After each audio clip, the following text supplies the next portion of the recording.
Do you think party will be able to resume as campaign after this? The justice and truth will come out. Thank you. ஏடா உங்களுக்கெல்லாம் வெக்கம் மானம் சூடு சொரணை எதுவுமே இல்லையாடா அப்படின்னு நான் கேட்க தோணுது. ஆதவ அர்ஜுன் பேசினதை கேட்டீங்க. Justice and truth will come out. அதையே ஒழுங்காக சொல்ல தெரில.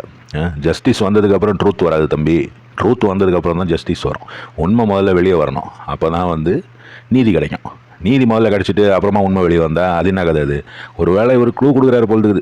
இவங்க தான் நீதி கொடுக்குறாங்களே, நீதி கொடுக்குற இடத்துல இவங்க ஆளுங்களை மேனிப்புலேட் பண்ணலாம் அப்படின்ற மாதிரி கூட யோசிச்சிருக்கலாம் ஒரு வேளை. என்னுடைய ஒரு தாட்டு.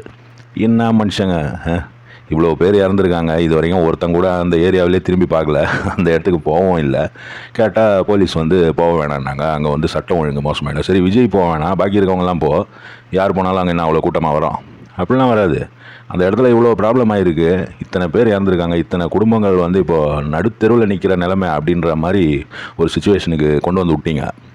கேட்டால் எல்லாம் திமுக காரம்பண்ணா, இல்லை எதிர்கட்சிங்களுடைய சதி. எதிர்கட்சி ஆளுங்கட்சி தான் திமுக, அது கூட சொல்ல தெரியாத ஆளுங்க இவங்க. என்ன சொல்கிறது? அதுக்கப்புறம் ஒருத்தரை மிரட்டுறது, வெளியில் நான் சொருவிடுவேன், நான் அப்படி நான் இப்படி, எங்கள் அண்ணா அப்படி.